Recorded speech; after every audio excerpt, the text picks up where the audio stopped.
Ma belle-mère a donné des cacahuètes à mon fils allergique, ma femme m'a retenu le bras, laisse-le mourir. Puis ma fille a fait ceci. Le vent de décembre tranchait Chicago comme une lame.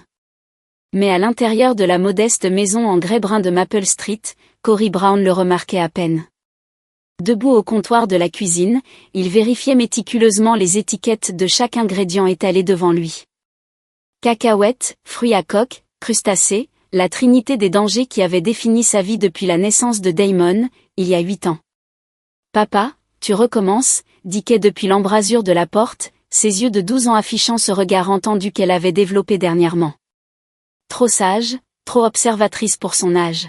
« Recommencer quoi » demanda Cory, bien qu'il sût exactement ce qu'elle voulait dire. « Tout vérifier 3 fois. On fait juste des biscuits pour demain. Personne n'essaie de nous empoisonner dans notre propre maison. » Cory posa le sac de farine et serra sa fille dans ses bras. « Vieilles habitudes.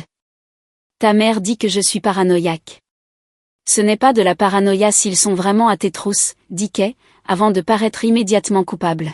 « Désolé, c'était censé être drôle. » Ça l'était. Cory ébouriffa ses cheveux sombres, si semblables aux siens. « Où est ton frère ? » Il joue au jeu de course que tu lui as offert. Il devient bon. Cory avait été analyste financier avant le diagnostic de Damon. Avant cette première course terrifiante aux urgences quand son fils avait 3 ans. Après cela, il avait restructuré toute sa vie.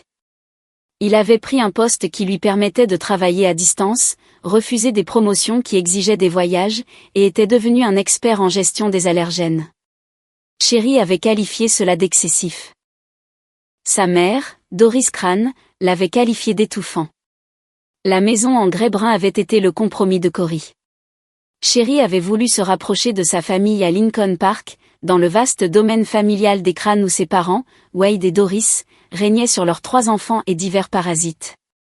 Cory avait accepté de déménager dans le quartier, mais avait insisté pour avoir leur propre espace. Cette décision avait causé la première véritable fracture dans son mariage. « Ta mère est encore en retard » dit Cory, jetant un coup d'œil à l'horloge qui indiquait 20h47. L'expression de Kay changea, quelque chose de sombre traversa ses traits. Elle a envoyé un texto. « Dîner avec tante Louise. » Encore un dîner. Encore une soirée tardive. Encore une excuse. Cory avait cessé de confronter Sherry à ce sujet il y a des mois. Les disputes qui s'ensuivaient n'en valaient pas la peine, et les enfants n'avaient pas besoin d'entendre leurs parents se crier dessus. « Eh bien, plus de biscuits pour nous alors » dit Cory avec une gaieté forcée. Ils passèrent l'heure suivante à cuisiner, et Cory regarda Kay travailler avec la précision méthodique qu'elle avait héritée de lui. Elle vérifiait 2 fois les ingrédients, se lavait les mains entre les tâches, gardait les biscuits sans danger de Damon sur un plateau séparé. Elle comprenait les enjeux d'une manière que la plupart des enfants de son âge n'avaient jamais eu à le faire. Quand Sherry rentra finalement à 22h30, elle trouva Cory en train de lire au lit. Elle sentait le vin et le parfum de luxe. « Bon dîner » demanda-t-il sans lever les yeux de son livre. « Bien. Louise pense à quitter son mari. C'est la 3e fois cette année. Eh bien, peut-être que cette fois, elle le fera vraiment. » Sherry commença à se changer pour la nuit, ses mouvements vifs et irrités. « Ta mère a appelé. Elle veut confirmer que nous venons demain pour le dîner de Noël. Je lui ai dit que nous serions là à 15h. Elle veut s'assurer que tu apportes ses biscuits spéciaux pour Damon. Elle trouve impoli qu'il ne mange pas ce qu'elle prépare. » Cory leva enfin les yeux. « Il est allergique, Sherry. Ce n'est pas une question de bonne manière. »« Je sais. Je te dis juste ce qu'elle a dit. » Elle se glissa dans le lit, lui tournant le dos. Elle a aussi mentionné que c'était agréable d'avoir des dîners de famille sans toutes tes restrictions et tes règles. Qu'est-ce que ça veut dire ? Rien. Oublie ça. Je suis fatiguée. Mais Cory ne pouvait pas l'oublier. Il resta éveillé longtemps après que la respiration de Sherry se fût stabilisée en sommeil, pensant au dîner de la famille Crane auquel il avait assisté au fil des ans. Wade Crane, le patriarche, avait fait fortune dans le développement immobilier, des entreprises légalement troubles qui avaient toujours échappé à un examen sérieux. Doris, sa femme depuis 35 ans, régnaient sur leur monde social avec une poigne de fer dans un gant de créateur. Leurs enfants avaient bien appris d'eux. Louise Crane Stratton, l'aînée, en était à son 4e mari et à sa 2e faillite. Sherry était l'enfant du milieu, celle qui était censée bien se marier et produire des héritiers pour l'héritage familial. Au lieu de cela, elle était tombée amoureuse de Cory à Northwestern, un boursier du South Side sans relation ni fonds en fiducie. Le plus jeune, Vince Crane, gérait plusieurs des propriétés de son père et avait les yeux morts de quelqu'un qui avait trop vu et trop peu ressenti. Cory n'avait jamais trouvé sa place dans leur monde. Il avait essayé au début, se présentant à leur réception et riant des blagues déplacées de Wade. Mais après le diagnostic de Damon, le mépris subtil était devenu une hostilité ouverte. Il voyait les allergies du garçon comme une faiblesse et les mesures de protection de Cory comme de la paranoïa. Le lendemain matin, la veille de Noël, Cory se réveilla tôt et trouva qu'elle déjà debout, assise à la table de la cuisine avec son téléphone.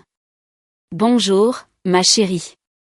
Tu es levée tôt. » Elle sursauta, laissant presque tomber son téléphone. « Je vérifiais juste mes messages. »« Tout va bien ? » ?»« Oui, ça va. » Mais ses mains tremblaient légèrement alors qu'elle posait le téléphone. Cory prépara des pancakes, des sans danger, vérifiés et revérifiés. Damon arriva en trombe à 7 heures, plein de l'énergie d'un garçon de 8 ans, parlant de ce que le Père Noël pourrait apporter. Kay resta silencieuse, poussant la nourriture dans son assiette. « Kay, qu'est-ce qui ne va pas ?» demanda Cory. « Rien. Je vais bien. » Mais elle n'allait pas bien. Cory avait appris à lire les humeurs de sa fille et quelque chose l'arrangeait. Il était sur le point d'insister quand Sherry apparut, l'air épuisé malgré 10 heures de sommeil. « Nous devons être chez mes parents pour 2 heures, annonça-t-elle. Mère veut faire les cadeaux avant le dîner cette année. » La journée passa dans un tourbillon de préparatifs. Cory emballa l'épipène de Damon, des antihistaminiques de secours et la boîte de biscuits sans danger que Kay avait aidé à faire. Il vérifia 3 fois les étiquettes, s'attirant un roulement d'yeux de la part de Sherry. À 13h45, ils étaient dans la voiture en direction de Lincoln Park. Le domaine des Crane se dressait devant eux, une immense bâtisse de style Tudor qui criait la vieille fortune, même si Wade ne l'avait achetée que 15 ans auparavant. L'allée était déjà bondée de voitures de luxe. « Il y a foule », observa Cory. « C'est Noël. » Mère a invité tout le monde, le ton de Sherry suggérait que cela aurait dû être évident. À l'intérieur, la maison scintillait de décorations. Doris n'avait pas lésiné sur les dépenses, comme d'habitude. Elle les accueillit à la porte, faisant la bise à Sherry et ignorant à peine Cory alors qu'elle se penchait pour embrasser les enfants. Cory remarqua que Kay se raidissait. « Mes chers petits-enfants », roucoula Doris. « Entrez, entrez. Nous avons tellement de friandises pour vous. » « Damon ne peut manger que ce que nous avons apporté, » lui rappela Cory en brandissant la boîte. Le sourire de Doris se crispa. « Bien sûr. Nous ne voudrions pas d'incident. » La façon dont elle le dit fit frissonner Cory, mais il écarta ce sentiment. Le salon était bondé de Crane et de leurs associés. Wade tenait salon près de la cheminée, un whisky à la main. Louise était assise sur le canapé, l'air misérable à côté de son dernier mari, un homme nommé Terence Water, qui semblait tout aussi malheureux. Vince se tenait dans un coin, faisant défiler son téléphone. D'autres parents que Cory connaissait à peine remplissaient les espaces restants. Cousins, second cousins, amis de la famille. Les Crane collectionnaient les gens comme d'autres collectionnent l'art, pour afficher leur richesse et leur statut. Cory. La voix de Wade retentit dans la pièce. Viens prendre un verre. Tu as l'air d'en avoir besoin. Je vais bien, merci. Absolument pas. C'est Noël. Wade versait déjà. Whisky. Sec. Comme le boivent les vrais hommes. Cory accepta le verre pour éviter une scène. Il prit une petite gorgée, sentant l'alcool brûler. De l'autre côté de la pièce, il vit Doris se pencher pour parler à Damon. Son sourire trop large, ses yeux trop brillants. Kay se tenait à proximité, observant sa grand-mère avec une intensité qui l'inquiétait. L'échange de cadeaux commença, une performance orchestrée où les Crane montraient leur générosité. Des jouets chers pour les enfants, des articles de créateurs pour les adultes. Les modestes cadeaux de Cory et Sherry semblaient pathétiques en comparaison, ce qui était probablement le but. Pendant tout ce temps, Cory remarqua les regards. Wade regardant Sherry avec une expression étrange, Doris chuchotant à Louise. Vince souriant à son téléphone. Et Kay, sa fille observatrice, regardant tout avec ses yeux trop sages. À l'approche du dîner, Doris annonça que les enfants devaient jouer dans la salle de jeu pendant que les adultes finissaient les préparatifs. Cory commença à suivre Damon, mais Sherry lui attrapa le bras. Laisse-le partir. Il va bien. Kay le surveillera. Je devrais. Tu devrais arrêter de le couver. Mère a raison. Tu l'étouffes. La critique piqua car elle venait de Sherry, qui comprenait autrefois, qu'il aidait autrefois à protéger leur fils. Quand cela avait-il changé? Dans la salle à manger, la table était dressée pour 20 personnes. Verre en cristal, assiette en porcelaine, couvert en argent sterling. La famille Crane faisait étalage de sa richesse, comme toujours. Cory trouva sa place assignée loin de Sherry. Il remarqua qu'elle était près de ses parents tandis qu'il était coincé au bout de la table entre Louise et son mari, Terence. Sacrée production, marmonna Terence. Wade aime faire impression. C'est plutôt Doris qui aime rappeler à chacun sa place dans la hiérarchie, corrigea Cory. Terence vida son verre de vin. Toi aussi, tu es en bas de l'échelle, hein? Avant que Cory ne puisse répondre, Doris attira l'attention de tous. Les enfants furent amenés. Kay avait l'air tendu. Damon, excité. Ils furent assis près du milieu de la table, près de la place de Doris à la tête. Le repas commença par le toast traditionnel de Wade, long et autocongratulatoire. Les plats se succédèrent, chacun plus élaboré que le précédent. Cory mangeait machinalement, regardant Damon picorer les aliments sans danger qu'ils avaient apportés pendant que les autres enfants profitaient du festin. Puis vint le dessert. Doris apporta elle-même le plateau de biscuits, le plaçant au centre de la table avec un grand geste. Des biscuits aux pépites de chocolat fait maison, annonça-t-elle. Ma recette spéciale. Cory se tendit immédiatement. Damon a les siens.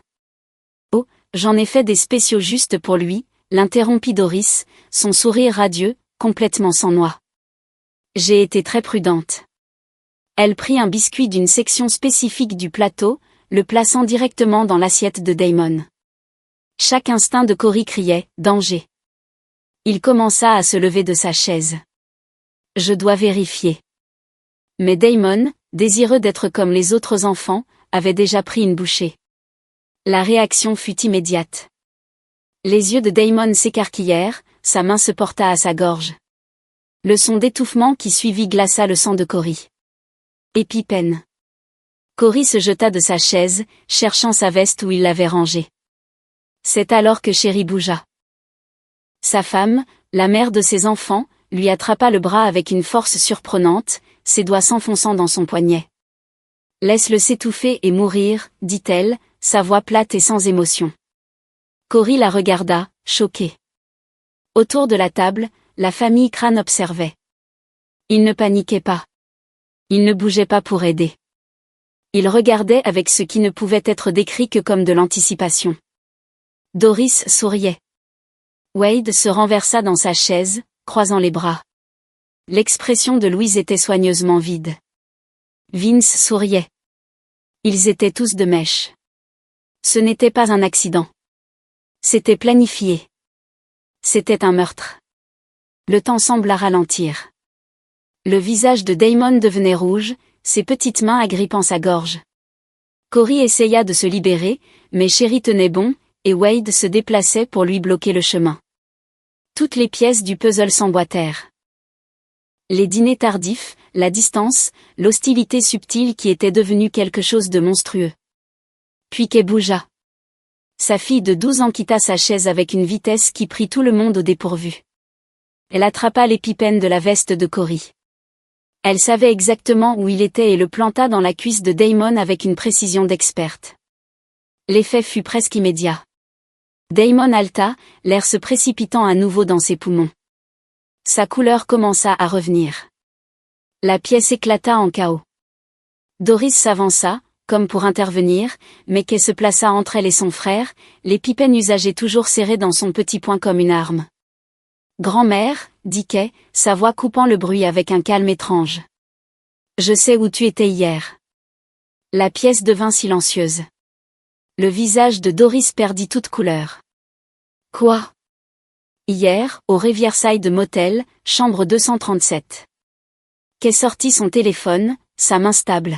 « J'ai des photos. » Le silence s'étira, rompu seulement par la respiration saccadée de Damon. Cory, encore en train de traiter ce qui venait de se passer, regarda sa fille affronter sa grand-mère avec le courage de quelqu'un de 3 fois son âge. Doris regarda Wade. Wade regarda Vince. Le sourire de Vince avait disparu. « Tu as espionné ta grand-mère ?» La voix de Doris tremblait de rage. « Petite ingrate. »« Je protégeais ma famille, » l'interrompit Kay. « Je vous ai tous observés. Je sais ce que vous prépariez. Je connais les polices d'assurance. Je connais les changements de testament.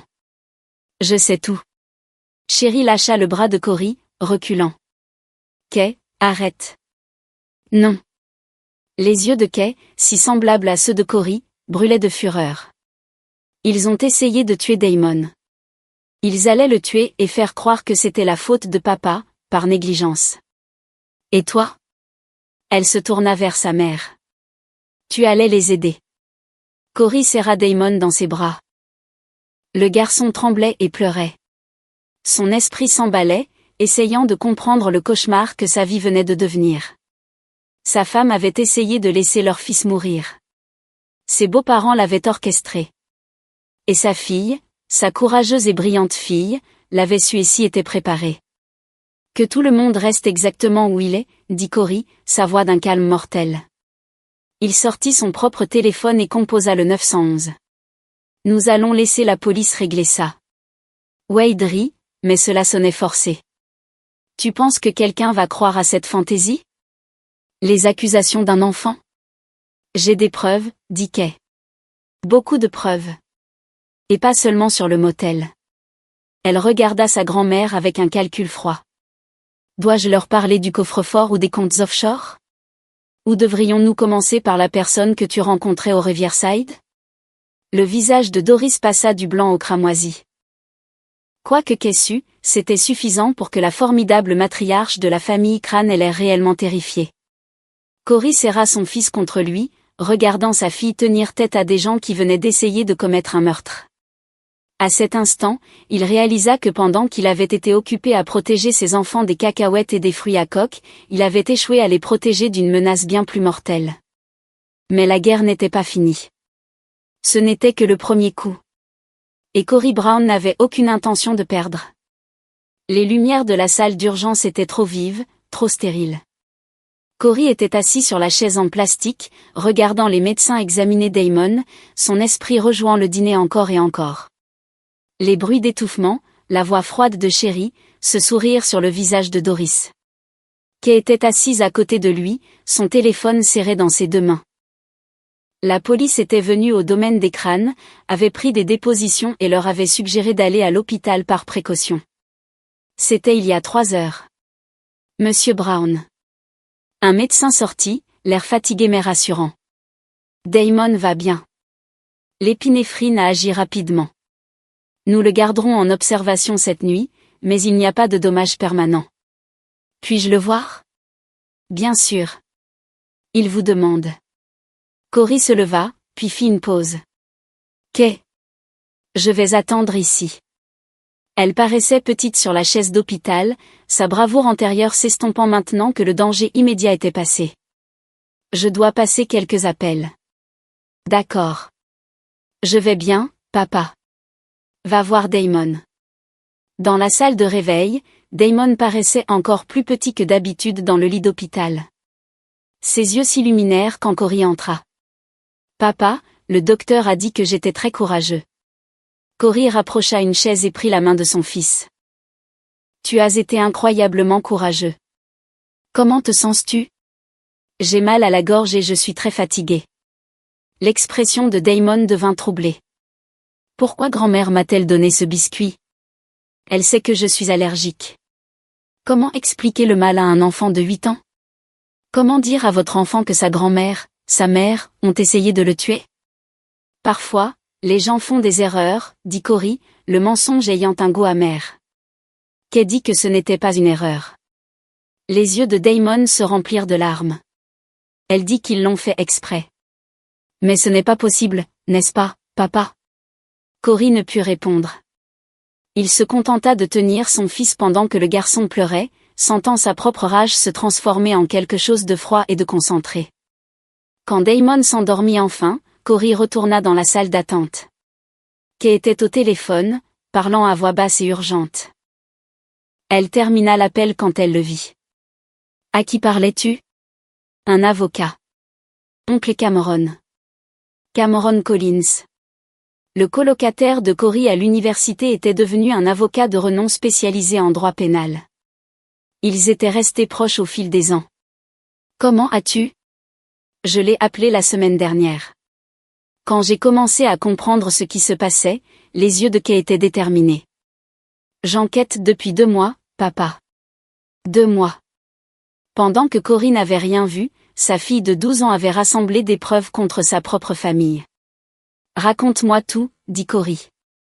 Kay jeta un coup d'œil autour de la salle d'attente vide, puis commença à parler. Ça a commencé en octobre. J'ai remarqué que maman agissait bizarrement. Elle était tout le temps sur son téléphone, toujours à envoyer des SMS. Elle quittait la pièce pour prendre des appels. Le comportement classique d'une liaison. J'ai regardé assez de séries télé pour connaître les signes. Kay. Laisse-moi finir. J'ai commencé à faire attention, à la suivre parfois quand elle disait qu'elle allait chez tante Louise. Elle n'allait pas chez tante Louise. Où allait-elle? Chez grand-mère et grand-père. Mais pas seulement pour des visites. Ils avaient des réunions. Maman, grand-mère, grand-père, oncle Vince, parfois tante Louise. Toujours quand tu travaillais ou que tu étais avec Damon. Ils parlaient dans le bureau de grand-père, la porte fermée. Les poings de Cory se serrèrent. Comment sais-tu de quoi il parlait? Kay eut la grâce de paraître légèrement coupable. J'ai peut-être emprunté un peu de technologie à un enfant de l'école. Son père est détective privé. J'ai placé un enregistreur à commande vocale dans le bureau de grand-père pendant Thanksgiving. Tu as fait quoi? Je devais savoir, papa. Quelque chose n'allait pas. Kay prit son téléphone, naviguant vers un dossier. J'ai des heures d'enregistrement. Tu veux entendre les meilleurs moments? Elle appuya sur play. La voix de Doris remplit la salle d'attente silencieuse, la police d'assurance vie est substantielle. 2 millions sur Cory, 1 million sur chaque enfant. Si le garçon meurt d'une réaction allergique, surtout sous la surveillance de Cory, l'enquête se concentrera sur sa négligence. La réponse de Wade, et Sherry hérite de tout en tant que conjointe survivante. Sherry, sa femme, sa partenaire, disant, il faut que ça ait l'air naturel. Un accident. Je ne peux pas éveiller les soupçons. Vince, toujours pratique, le dîner de Noël est logique. Beaucoup de confusion. Beaucoup de nourriture. Facile de prétendre à une contamination croisée. Louise, sa voix incertaine, est-ce qu'on va vraiment faire ça? Tuer un enfant? Doris, tranchante et froide, nous corrigeons une erreur. Sherry n'aurait jamais dû épouser ce moins que rien du South Side. Ses enfants sont faibles. Allergie. Anxiété. Ils ne sont pas du calibre des crânes. Nous limitons nos pertes. Sherry récupère l'argent de l'assurance. Et nous allons de l'avant. Cory se sentit malade. Kay arrêta l'enregistrement. Il y a plus, dit-elle doucement. Des heures de plus. Ils ont planifié chaque détail. Comment s'assurer que tu ne pourrais pas atteindre l'épipène à temps? Comment grand-mère prétendrait qu'elle avait oublié les allergies de Damon? Comment ils agiraient tous choqués et solidaires par la suite? Et ta mère était d'accord avec tout ça? Elle n'a pas seulement été d'accord. Elle a suggéré certaines choses. La voix de Kay se brisa. Je suis désolée, papa. Je sais que c'est ma mère, mais... Ne t'excuse pas. Tu as sauvé la vie de ton frère ce soir. Cory serra sa fille dans ses bras, la sentant trembler de larmes réprimées. Tu es la personne la plus courageuse que je connaisse. J'avais si peur, murmura Kay. Et si je n'avais pas été assez rapide? Et s'il m'avait arrêté? Mais tu as été assez rapide, et ils ne t'ont pas arrêté. Cory la serra plus fort. Maintenant, nous devons nous assurer qu'ils n'auront jamais une autre chance. Kay se recula, essuyant ses yeux. C'est là que les autres preuves entrent en jeu. Celle sur grand-mère au motel. Qu'est-ce que c'est que ça? Grand-mère a une liaison. Kay montra des photos sur son téléphone. Avec l'associé de grand-père, un type nommé Elias Gould. Ils se retrouvent tous les lundis et jeudis au Riverside Motel. J'ai des photos, des heures, des dates. J'ai aussi des preuves qu'ils ont déplacé de l'argent des comptes de grand-père vers des comptes offshore au seul nom de grand-mère. Cory regarda sa fille avec stupéfaction. Comment as-tu trouvé tout ça? J'ai suivi grand-mère 2 fois. Les trucs offshore, j'ai peut-être emprunté son ordinateur portable une fois et trouvé des confirmations par email. Elle n'est pas aussi douée en technologie qu'elle le pense. L'expression de Kay se durcit. Il voulait détruire notre famille. Je voulais de l'assurance pour détruire la leur. Kay. C'est.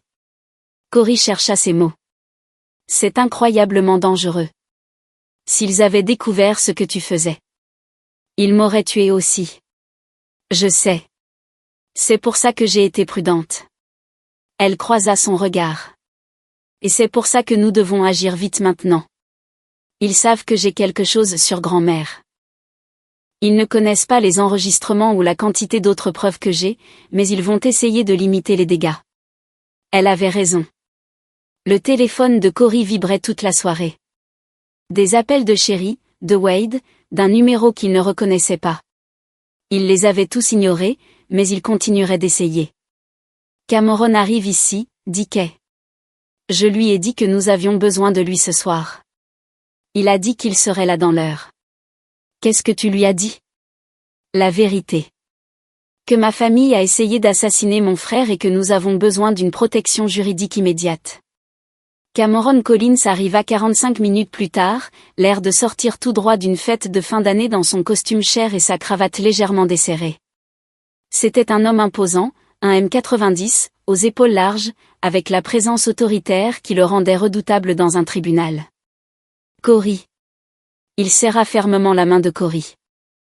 Kay m'a donné les grandes lignes au téléphone, mais j'ai besoin de tout entendre. Ils trouvèrent une salle de consultation vide, et Cory expliqua le cauchemar à Cameron. L'expression de son ami s'assombrit à chaque détail. Et tu as des enregistrements d'eux en train de planifier ça? Demanda Cameron. Kay hocha la tête, lui tendant son téléphone. Tout est sauvegardé sur 3 comptes cloud différents. Je ne prenais aucun risque. Cameron écouta plusieurs extraits, sa mâchoire se crispant. C'est un complot en vue de commettre un meurtre. Tentative de meurtre, peut-être une fraude liée aux polices d'assurance. Pouvons-nous les poursuivre? Demanda Cory. On peut essayer. Mais voici le problème. Les crânes ont de l'argent et des relations. L'avocat de Wade est Donald Nielsen, l'un des meilleurs avocats de la défense de l'État. Ils prétendront que les enregistrements de Kay sont irrecevables, qu'elle est une enfant à l'imagination débordante, que tout cela n'était qu'un tragique malentendu. Damon a failli mourir. Je sais, et c'est notre pièce la plus solide. Nous avons les dossiers de l'hôpital montrant une réaction allergique. Nous avons ton témoignage selon lequel Sherry t'a physiquement empêché de l'aider. Nous avons le témoignage de Kay sur l'injection de l'épipène. Cameron se renversa. Mais sans les enregistrements, c'est sa parole contre la leur. Un différend familial. Alors, que fait-on? Cameron sourit, et Cory reconnut l'expression. C'était celle qu'il arborait avant de détruire quelqu'un au tribunal. Nous ne nous contentons pas de poursuivre. Nous menons une guerre totale. Nous les attaquons sous tous les angles, pénal, civil, social. Nous les détruisons si complètement qu'ils ne menaceront plus jamais toi ou tes enfants. J'écoute. Premièrement, nous déposons une demande de garde d'urgence. À partir de maintenant, Chérie ne voit pas les enfants sans surveillance. Nous affirmons qu'elle est un danger pour la vie de Damon, parce qu'elle l'est. Les dossiers de l'hôpital le confirment. Elle se battra. Qu'elle le fasse. Ça mettra tout dans le dossier. Ensuite, nous portons des accusations criminelles, tentative de meurtre, complot, mise en danger d'enfants. Nous rendons cela public. La richesse des crânes est bâtie sur leur réputation. Nous la démolissons. Et les enregistrements ? Demanda Kay. Nous les utilisons stratégiquement. L'Illinois est un État où l'enregistrement requiert le consentement des deux parties, ce qui signifie qu'ils sont techniquement irrecevables. Mais Cameron leva un doigt. Nous pouvons les utiliser pour trouver des preuves corroborantes, relevés bancaires, demandes de police d'assurance, traces de mets. Nous utilisons les informations de Kay pour savoir où creuser. Ensuite, nous obtenons des mandats et des citations à comparaître pour les preuves légales. Et la liaison ? Demanda Cory. Le sourire de Cameron s'élargit. C'est notre option nucléaire. L'empire commercial de Wade Crane est bâti sur des partenariats et des investisseurs. Si nous exposons que sa femme a une liaison avec son associé et le vol, cela détruit leur crédibilité. Les investisseurs se retirent. Les partenaires fuient. Tout s'effondre. Ils vont nous attaquer, dit Cory. Ils essaieront. Mais voici le truc. Tu n'es pas une victime sans défense. Tu es un père protégeant ses enfants. Kay est une héroïne qui a sauvé la vie de son frère. Damon est un enfant innocent qui a failli mourir. Aux yeux de l'opinion publique, vous êtes intouchable. L'expression de Cameron devint sérieuse. Mais j'ai besoin que tu comprennes ce que cela signifie. Guerre totale, pas de pitié, pas de recul. Une fois que nous commençons, nous ne nous arrêtons pas jusqu'à ce qu'il soit fini. Cory pensa à Damon dans son lit d'hôpital. Aux mains tremblantes de Kay alors qu'elle affrontait sa grand-mère. À la voix froide de Chérie prononçant ces mots horribles. Finis-les, dit-il. Cameron hocha la tête. Alors nous commençons ce soir. Je dépose des requêtes d'urgence dès demain matin. Nous aurons une audience d'ici la fin de la semaine. En attendant, il se tourna vers Kay.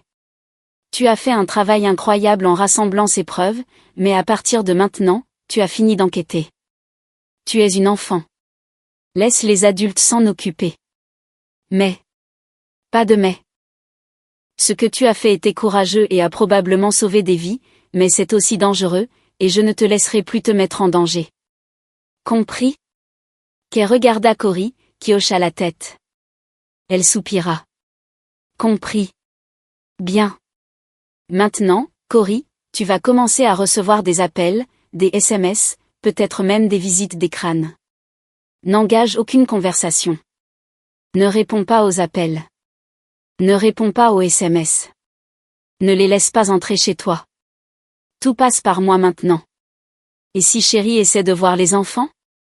Nous demandons une ordonnance restrictive demain matin. D'ici là, vous êtes dans un hôtel. Faites des bagages pour une semaine. Je connais un endroit sûr et calme. Comme par hasard, le téléphone de Cory sonna. Le nom de Chérie s'afficha à l'écran. Il le montra à Cameron. Laisse-le aller sur la messagerie vocale, conseilla Cameron. Ils attendirent. Une minute plus tard, la notification de messagerie vocale apparut. Cory la mit sur haut-parleur. La voix de Chérie, étranglée par les larmes et désespérée. Cory, s'il te plaît. Nous devons parler. Je sais à quoi ça ressemblait, mais tu ne comprends pas. J'étais sous le choc. Je ne réfléchissais pas clairement. S'il te plaît. J'aime nos enfants. Je ne leur ferai jamais de mal. Rappelle-moi, s'il te plaît. Le message se termina. L'expression de Kay était de pierre. Elle ment. Je sais, dit Cory. Un autre message arriva. Cette fois, de Wade. Cory, mon garçon.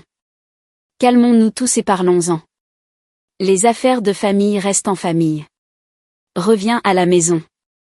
On réglera ça autour d'un verre. Pas besoin d'impliquer les avocats ou les hôpitaux. Qu'en dis-tu ? Supprime ça, dit Cameron. Gardant une trace, mais ne répond pas, les messages continuèrent d'arriver toute la nuit. Doris pleurant à propos d'un terrible malentendu. Vince menaçant de poursuites judiciaires pour diffamation. Louise suppliant Cory de penser à la famille. Cameron documenta chacun d'eux, construisant le dossier. Le matin, Cory avait 17 messages et 23 appels manqués.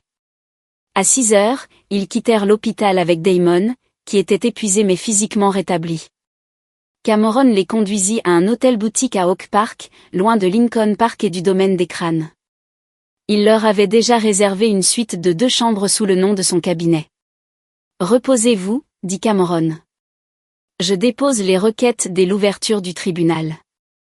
Attendez-vous à ce que les crânes ripostent durement. À quoi dois-je m'attendre? À tout. Ils essaieront de te dépeindre comme instable, paranoïaque, un danger pour les enfants. Ils prétendront que tu montes quai contre eux. Ils tireront toutes les ficelles possibles pour faire disparaître cette affaire. » Cameron serra l'épaule de Cory. « Mais nous avons la vérité de notre côté, et la vérité a tendance à l'emporter. » Après le départ de Cameron, Cory aida Damon à se coucher, puis s'assit avec Kay dans le salon de la suite. Elle avait l'air épuisée, l'adrénaline retombant enfin. « Je suis désolée que tu aies dû être l'adulte, dit Cory. Il fallait bien que quelqu'un le soit. » Kay s'appuya contre lui. « Papa, est-ce qu'on va s'en sortir? » « On va faire mieux que s'en sortir. On va gagner. » « Et maman ?» C'était la question que Cory avait évitée. Chérie, la femme qu'il avait aimée, épousée, avec qui il avait construit une vie, la mère de ses enfants. Comment en était-on arrivé là? Ta mère a fait des choix, dit Cory prudemment. Des choix terribles. Je ne sais pas si elle pourra jamais s'en remettre. Je ne pense pas qu'elle le veuille, dit Kay doucement. Je pense qu'elle les a choisis à notre détriment il y a longtemps.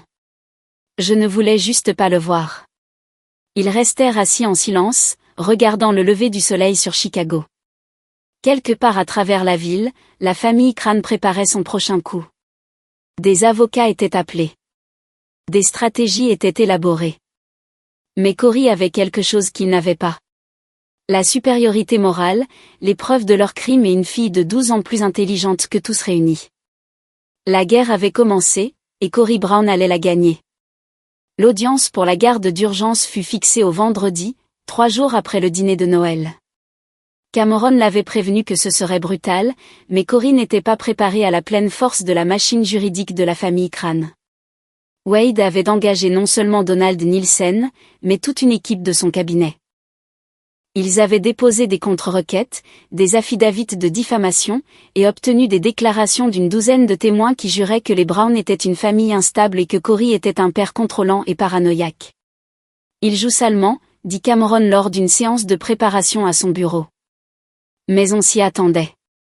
Kay était assise à côté de Cory, l'air nerveuse dans la robe qu'il lui avait achetée la veille. Elle allait témoigner, et Cameron avait passé des heures à la préparer. Souviens-toi, dit Cameron doucement, dis juste la vérité. N'enjolive pas. Ne te mets pas en colère.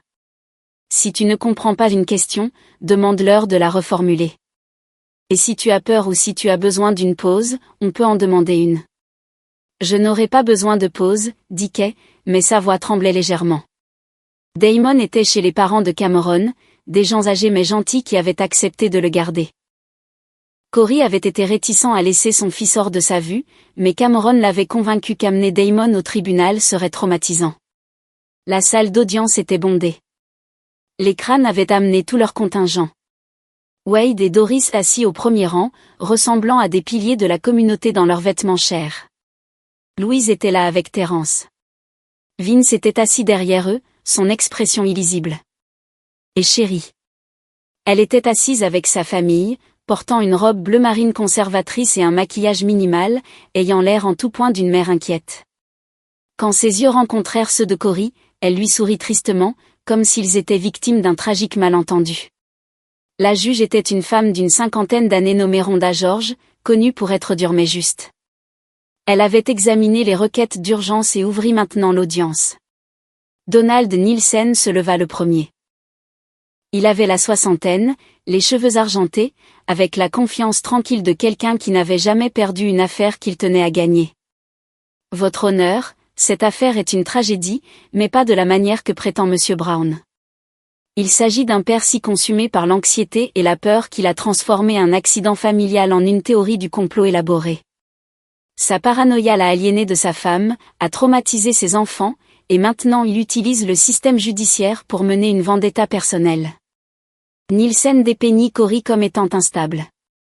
Il présenta les déclarations d'amis de la famille Crane décrivant comment Corey réagissait de manière excessive à des situations normales, comment il isolait son fils, comment il avait toujours été jaloux de la richesse de la famille Crane. L'incident de Noël était tragique, oui. Madame Doris Crane a fait une erreur de bonne foi avec les biscuits. Elle a oublié l'allergie du jeune Damon dans le chaos de la préparation d'un dîner pour 20 personnes. Quand elle a réalisé ce qui s'était passé, elle a été horrifiée. Toute la famille a été horrifiée. Ils ont regardé, choqués, la fille de M. Brown agir rapidement pour administrer l'épipène. Nielsen se tourna vers Corey.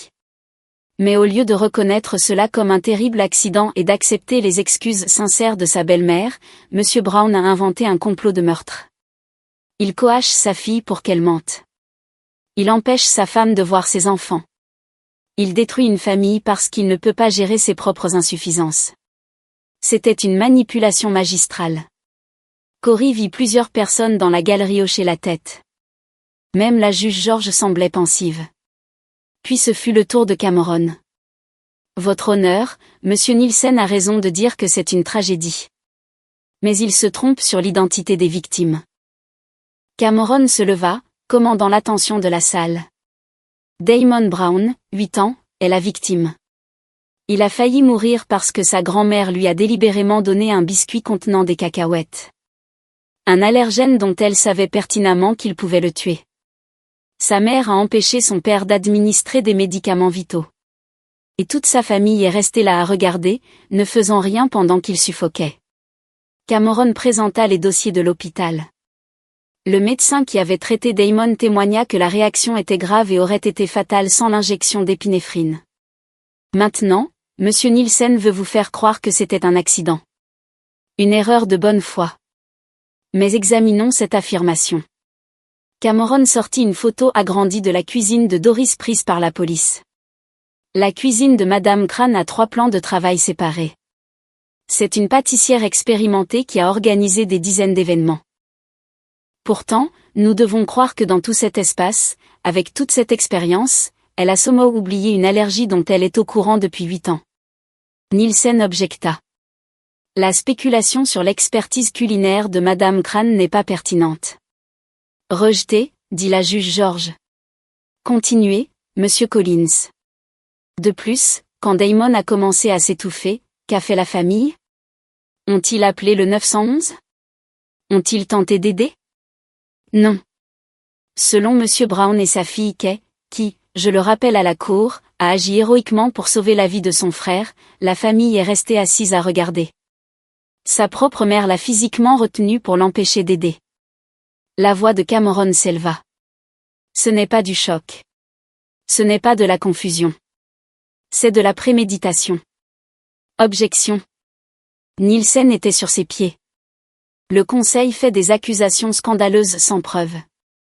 J'ai des preuves, dit Cameron calmement. Il sortit un dossier. Des messages textes entre Madame Sherry Brown et sa mère discutant de s'occuper du problème et de s'assurer que l'argent de l'assurance arrive. Des relevés téléphoniques montrant 15 appels entre les membres de la famille dans la semaine précédant Noël. Et le témoignage de Kay Brown, qui a observé des comportements et des conversations suspects. La juge George se pencha en avant. Monsieur Collins, alléguez-vous que cette famille a conspiré pour assassiner un enfant? C'est exactement ce que j'allègue, votre honneur. Et je demande la garde d'urgence pour protéger à la fois Damon et Kay Brown de tout préjudice supplémentaire. L'audience se transforma en bataille.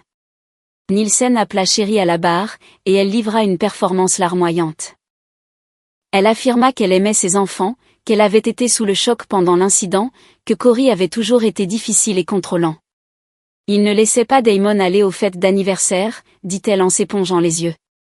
Il ne le laissait rien manger d'autre que ce que Cory préparait personnellement. Il traitait notre fils comme s'il était en verre. Parce qu'il essayait de le maintenir en vie, rétorqua Cameron lors du contre-interrogatoire. Il était paranoïaque. Les enfants allergiques peuvent vivre une vie normale, mais Cory ne le permettait pas. Et quand j'essayais de donner plus de liberté à nos enfants, il m'accusait d'être une mauvaise mère.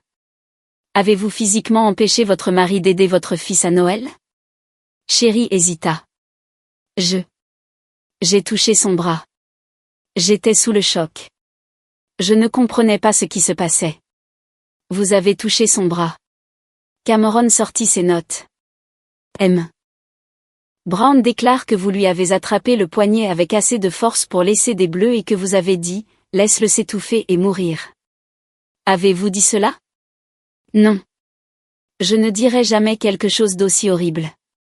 Donc, Monsieur Brown ment. Il est confus, traumatisé. Il m'a mal entendu. Cameron laissa cela en suspens, puis passa à autre chose.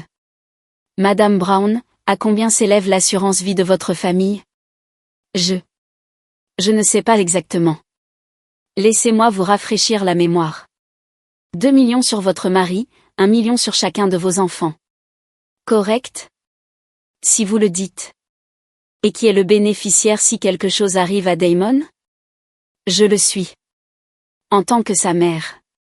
Donc, si Damon était mort à Noël, vous auriez reçu $1 million? Nielsen objecta à nouveau, mais la juge George l'autorisa. Oui, dit Sherry doucement. Mais cela n'a rien à voir avec. Quel est votre statut professionnel actuel? Je suis entre 2 emplois. Vous êtes entre 2 emplois depuis 3 ans, n'est-ce pas? Vivant du revenu de votre mari tout en dépensant des sommes importantes, selon ses relevés de carte de crédit, dans des magasins de luxe et des restaurants.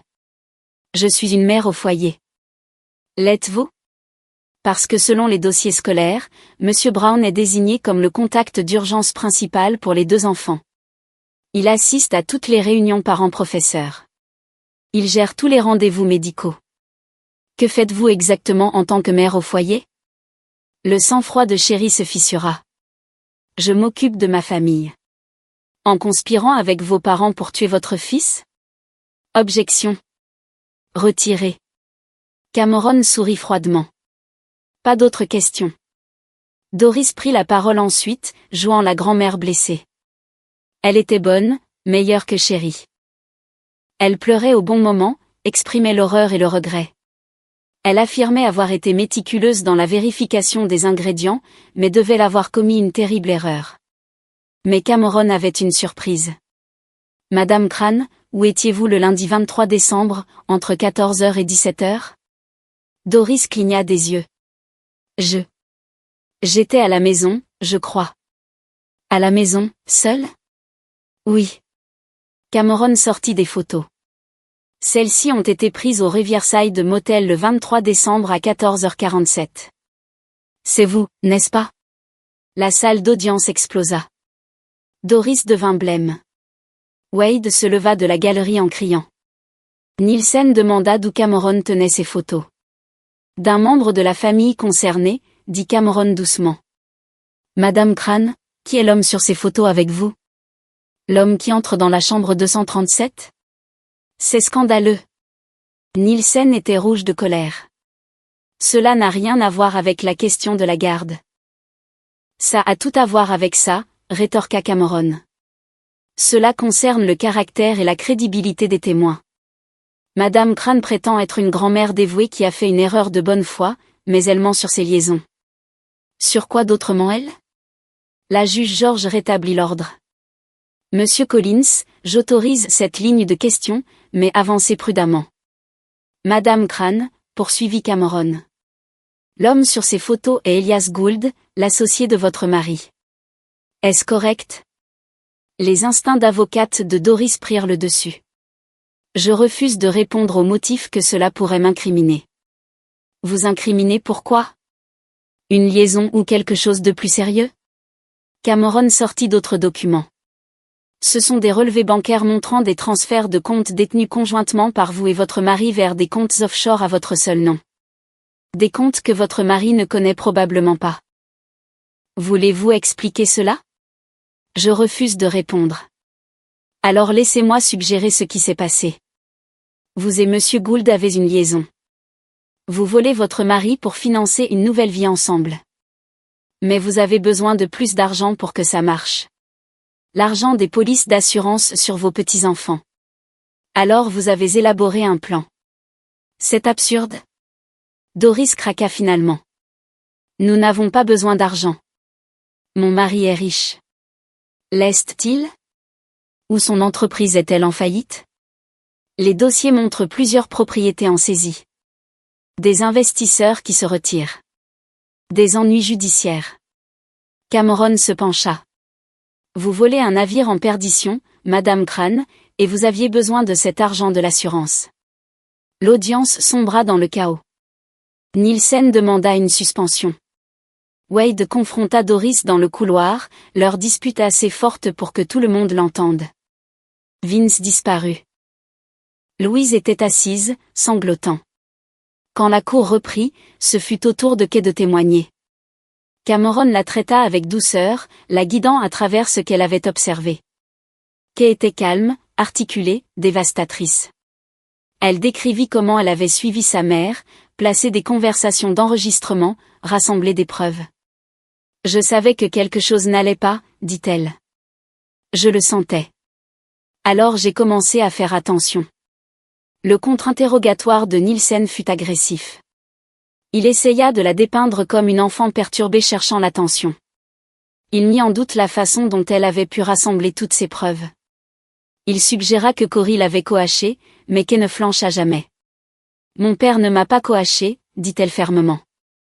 Il ne savait même pas ce que je faisais. Je l'ai fait parce que j'aime mon frère, et je sentais qu'il était en danger. De votre propre mère?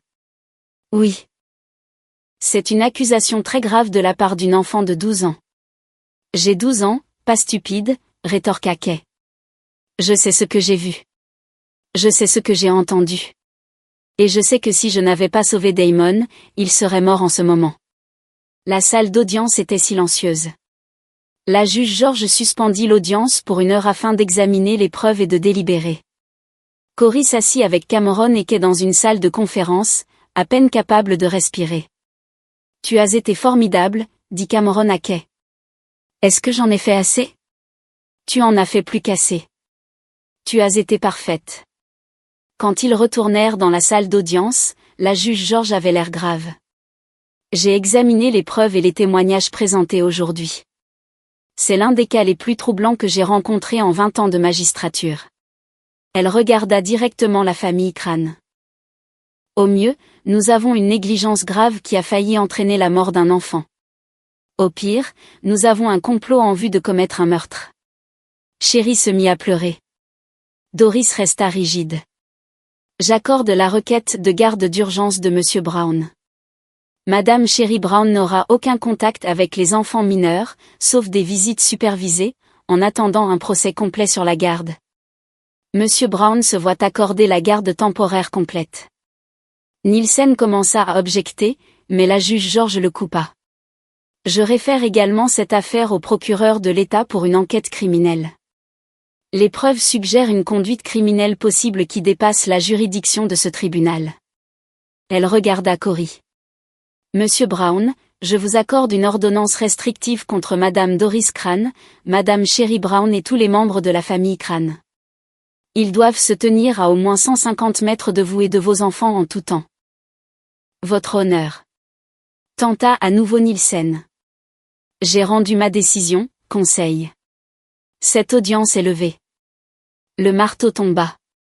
Cory serra Kay dans ses bras, la sentant trembler de soulagement.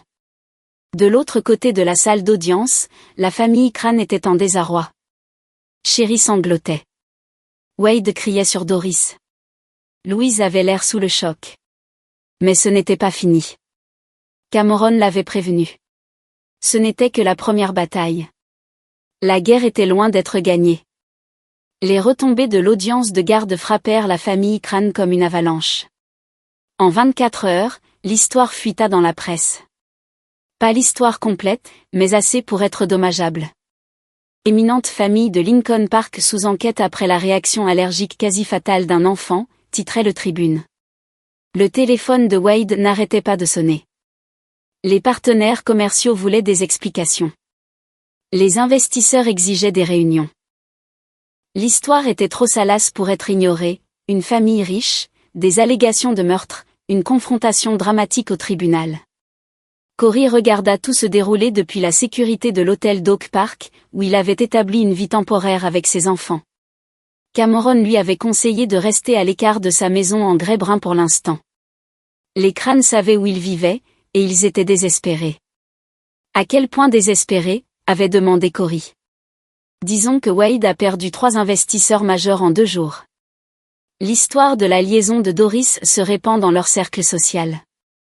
Leur fille fait face à des accusations criminelles potentielles. Ils sont acculés. L'expression de Cameron était sombre. Les animaux acculés sont dangereux. C'est pourquoi Cameron avait engagé une consultante en sécurité, une femme nommée Jacqueline Bell, qui avait fait de la protection de personnalité pendant 20 ans. Elle avait la quarantaine, était compacte et efficace, avec des yeux qui ne cessaient de scruter les menaces.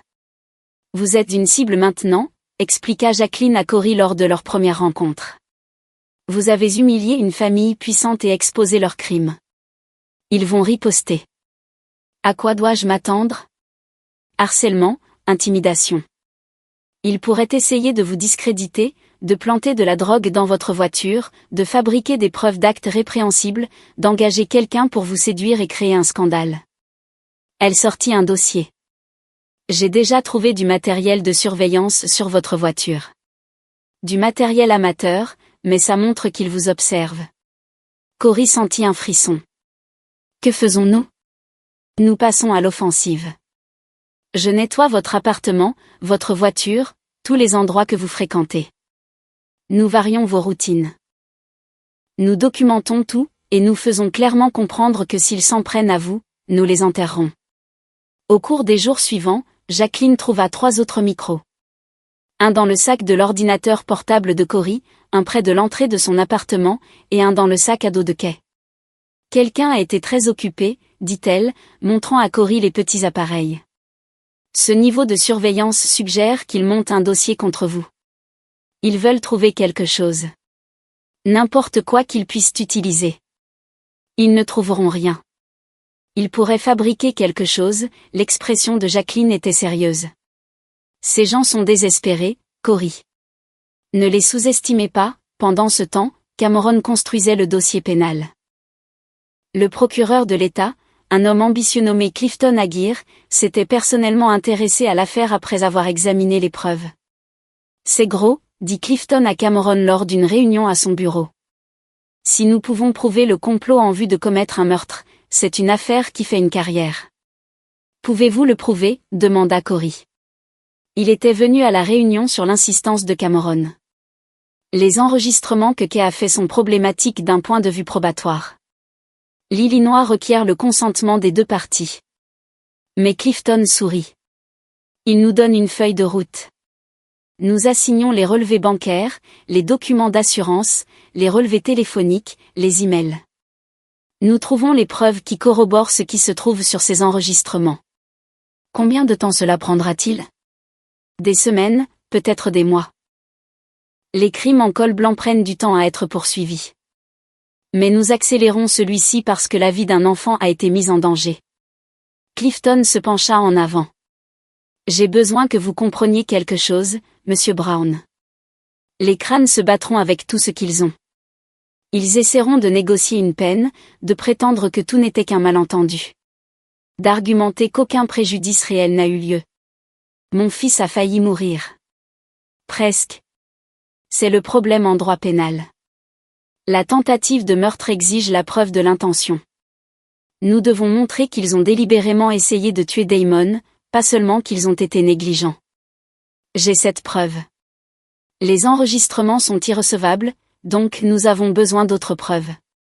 Des emails, des messages textes, des dossiers financiers montrant le mobile. Des témoins prêts à témoigner.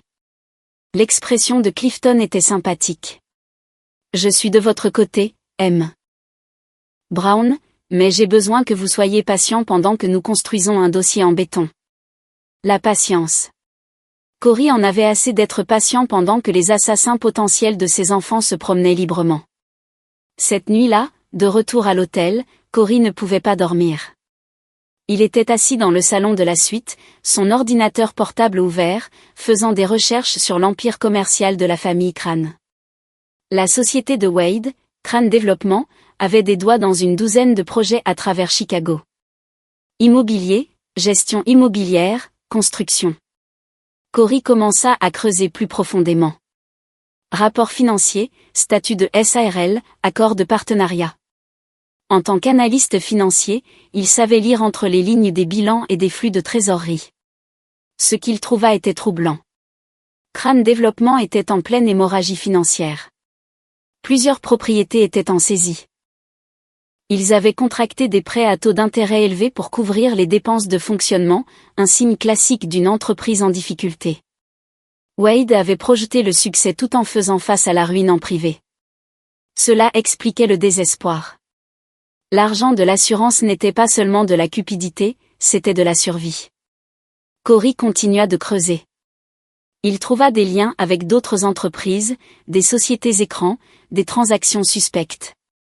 Wade avait déplacé de l'argent, cachant les pertes, fraudant probablement les investisseurs. Papa? Kay apparut dans l'embrasure de la porte, se frottant les yeux.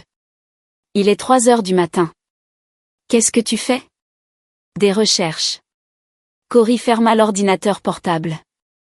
Je n'arrivais pas à dormir. Désolé si je t'ai réveillé. Ce n'est pas toi. J'ai fait un cauchemar. Elle s'assit à côté de lui. À propos de Noël? Cory passa son bras autour d'elle. Tu veux en parler? Pas vraiment. C'est juste la même chose encore et encore. Damon qui s'étouffe et je n'arrive pas à atteindre l'épipène. Elle s'appuya contre lui. Je sais que c'est fini. Je sais qu'il est en sécurité, mais mon cerveau n'arrête pas de le rejouer. C'est normal. Tu as vécu quelque chose de traumatisant. Et toi? Tu fais des cauchemars parfois? Cory en faisait aussi. Se réveillant en sueur froide, voyant le visage de Sherry alors qu'elle lui tenait le bras, entendant les bruits d'étouffement de Damon. Cameron dit qu'on aura peut-être besoin de thérapie pour tout digérer. Cameron a probablement raison. Ils restèrent assis en silence un moment. Puis Kay demanda, qu'est-ce qui va se passer maintenant? Pour eux, je veux dire. Grand-mère, grand-père et maman. Le procureur de l'État monte un dossier. S'il trouve assez de preuves, il y aura des accusations criminelles. Est-ce que maman ira en prison? Je ne sais pas, ma chérie. Peut-être. Kay resta silencieuse, digérant. Je sais que je devrais être triste à ce sujet. C'est ma mère. Mais je ne le suis juste pas. Est-ce que c'est mal? Non, ce n'est pas mal. Elle t'a fait du mal, à toi et à ton frère. Tu as le droit d'être en colère. Je ne suis même plus en colère. J'en ai juste fini. Genre, elle a fait ses choix et maintenant elle doit vivre avec. Kay leva les yeux vers lui. Est-ce que ça fait de moi une mauvaise personne? Ça fait de toi une personne forte. Plus forte que tu ne devrais l'être à 12 ans. Cory lui embrassa le sommet de la tête. Mais je suis fière de toi quand même. Sur quoi tu faisais des recherches quand je suis arrivée?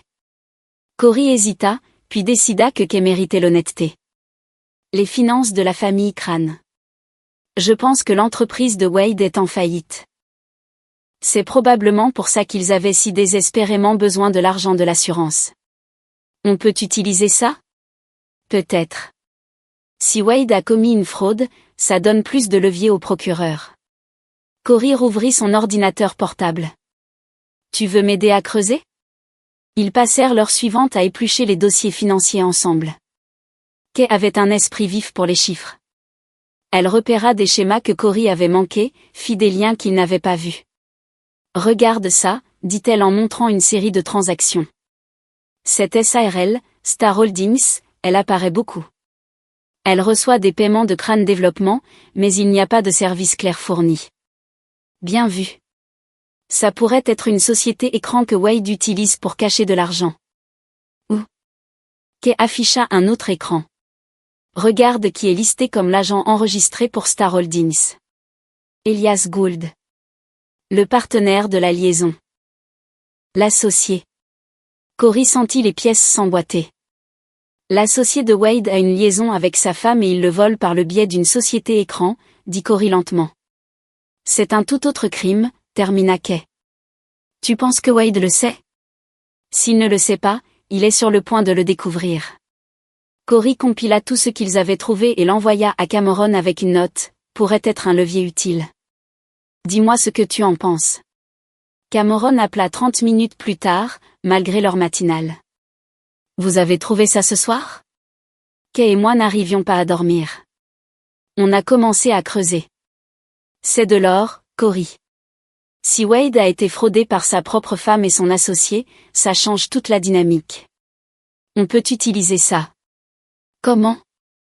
On lui propose un accord.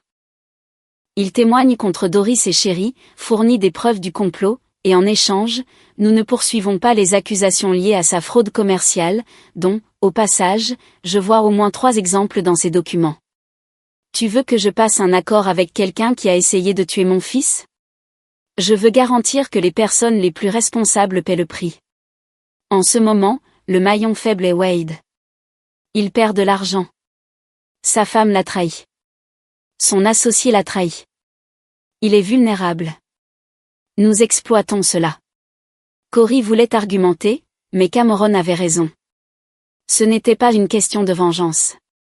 C'était une question de justice. Et si traiter avec Wade signifiait s'assurer que Doris et Sherry en subissent les conséquences, ça en valait la peine. Organise la réunion, dit Cory. La réunion eut lieu 2 jours plus tard au bureau de Cameron. Wade arriva seul, paraissant 10 ans de plus qu'à Noël. La nouvelle de la liaison de Doris et du détournement de fonds avait brisé son assurance habituelle. Monsieur Crane, commença Cameron. Merci d'être venu. Votre associé a dit que vous aviez des informations que je voudrais voir. La voix de Wade était rauque. Alors, voyons ça. Cameron fit glisser un dossier sur la table. Relevé bancaire montrant que votre femme et Elias Gould ont systématiquement volé Crane Développement au cours des 18 derniers mois. Environ 2,3 millions de dollars ont été transférés sur des comptes offshore aux îles Caïmans. Le visage de Wade devint violet en lisant. Ce fils de 7. Il se reprit, levant les yeux vers Cameron.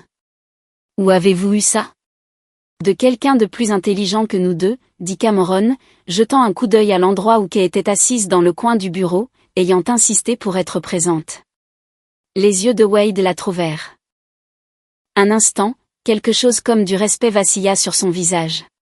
Tu as été occupé, Kay. Je voulais protéger ma famille, dit-elle froidement. Quelque chose que vous devriez comprendre. Ta famille, cracha Wade. Ton père t'a monté contre nous. T'as rempli la tête de mensonges. Personne ne m'a rempli la tête de quoi que ce soit, l'interrompit Kay.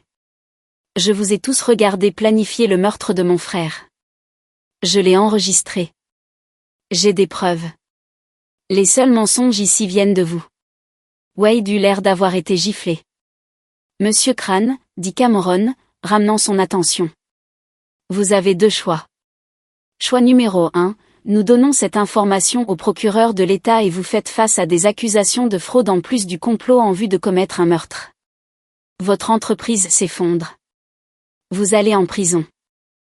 Votre femme et votre ancien partenaire profitent de votre argent volé depuis leur maison de plage dans les Caraïbes. Quel est le choix numéro 2? Vous coopérez pleinement à l'enquête sur ce qui s'est passé à Noël. Vous témoignez contre Doris et Sherry. Vous fournissez des preuves de leur planification et de leur intention. En échange, nous acceptons de ne pas poursuivre les accusations liées à vos transactions commerciales, à condition que vous remboursiez intégralement les investisseurs fraudés. Vous voulez que je témoigne contre ma propre femme et ma fille? Votre femme qui vous trompe et vous vole? Votre fille qui a participé à la planification du meurtre de votre petit-fils? La voix de Cameron était dure. Ils vous ont laissé tomber, Wade. Je vous donne une chance de vous sauver. Wade se renversa, son visage un masque d'émotions contradictoires, colère, humiliation, peur. À quoi devrais-je témoigner exactement? Cameron sortit une transcription de l'un des enregistrements de Kay. Cette conversation a eu lieu dans votre bureau le 15 décembre. Votre voix est clairement identifiable. Vous avez discuté des polices d'assurance, du plan d'utiliser l'allergie de Damon, du moment du dîner de Noël. Nous avons besoin que vous confirmiez que cette conversation a eu lieu. Que vous en donniez le contexte et que vous témoigniez que vous avez compris qu'il s'agissait d'un plan pour tuer un enfant. Si je fais ça, Doris va en prison. Doris et Sherry toutes les deux. Oui. Et Vince, Louise. Ils étaient là aussi. Si vous témoignez qu'ils faisaient partie du complot, ils feront également face à des accusations. Mais notre priorité sont les acteurs principaux, Doris et Sherry. Wade resta silencieux un long moment. J'ai besoin de temps pour réfléchir. Vous avez 24 heures, dit Cameron. Après ça, ces preuves vont au procureur de l'État et vous êtes seul. Wade se leva, tenant le dossier. Puis-je garder ça? C'est une copie. Nous avons les originaux. Wade regarda Kay une dernière fois.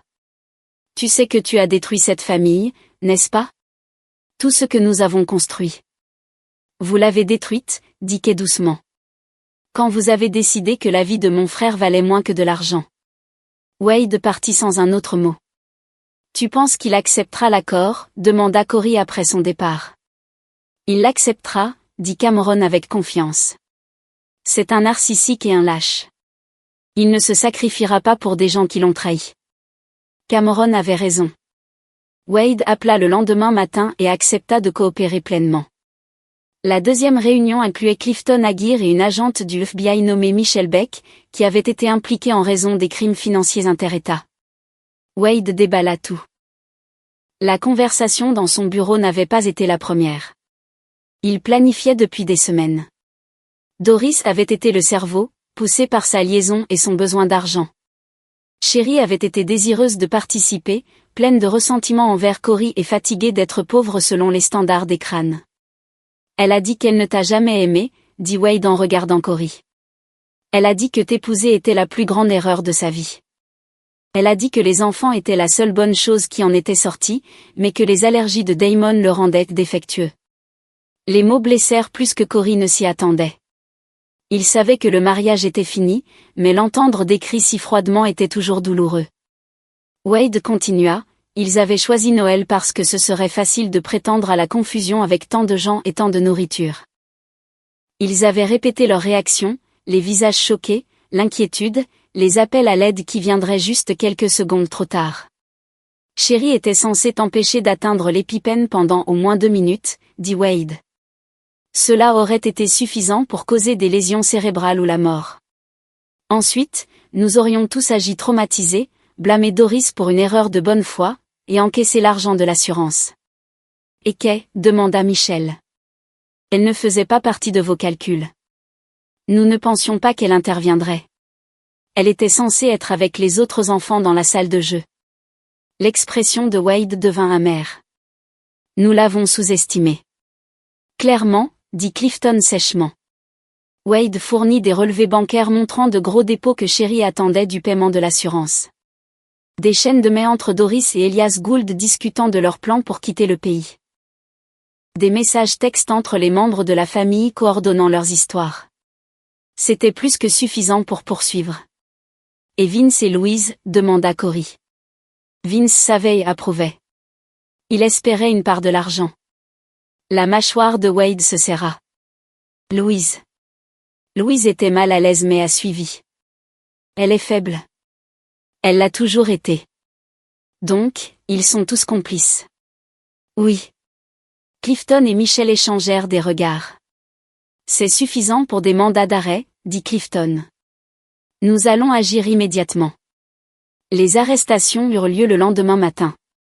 Des agents fédéraux et la police de Chicago descendirent sur le domaine des crânes à 6 heures. Doris et Sherry furent mis en garde à vue sans incident. Vince essaya de fuir et fut plaqué dans le jardin. Louise se rendit après l'appel de son avocat.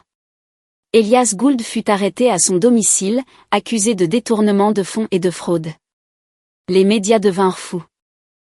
L'histoire avait tout, richesse, trahison, tentative de meurtre, une liaison. Des camionnettes de presse campaient devant le domaine des crânes. Les journalistes essayèrent de trouver Corey et les enfants. Cameron tint une conférence de presse, contrôlant soigneusement le récit. Cette affaire concerne un père protégeant ses enfants d'un mal inimaginable. La bravoure d'une jeune fille a sauvé la vie de son frère et a exposé un complot qui choque la conscience. La justice est en marche. Les audiences de mise en liberté sous caution suivirent. Clifton argua que Doris et Sherry présentaient un risque de fuite.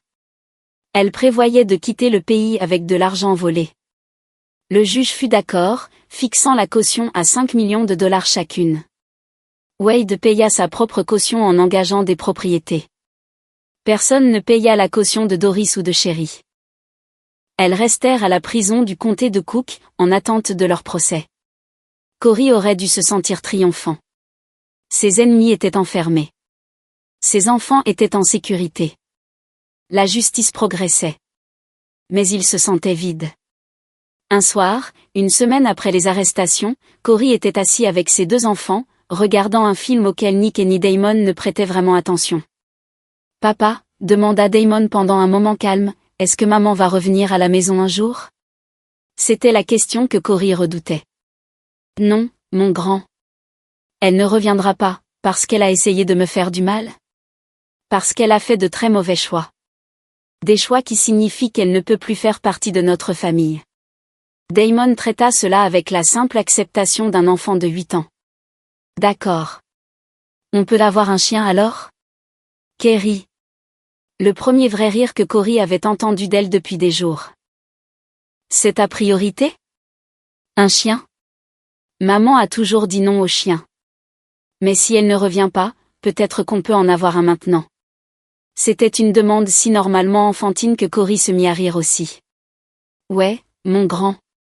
On peut avoir un chien. » Cool. Damon retourna au film, satisfait. Mais Kay resta troublée. Plus tard, après que Damon fut au lit, elle rejoignit Corey dans le salon. « Est-ce que c'est mal que je ne sois pas triste ?» demanda-t-elle. « À propos de maman ? Je veux dire, tout le monde dit que je devrais être dévastée, mais je ne le suis juste pas, il n'y a pas de bonne façon de se sentir, Kay. Ta mère t'a fait du mal. Elle a trahi ta confiance de la pire manière possible. Tu as le droit de ne pas être triste. Cameron dit que le procès sera dur. Que je devrais peut-être témoigner à nouveau.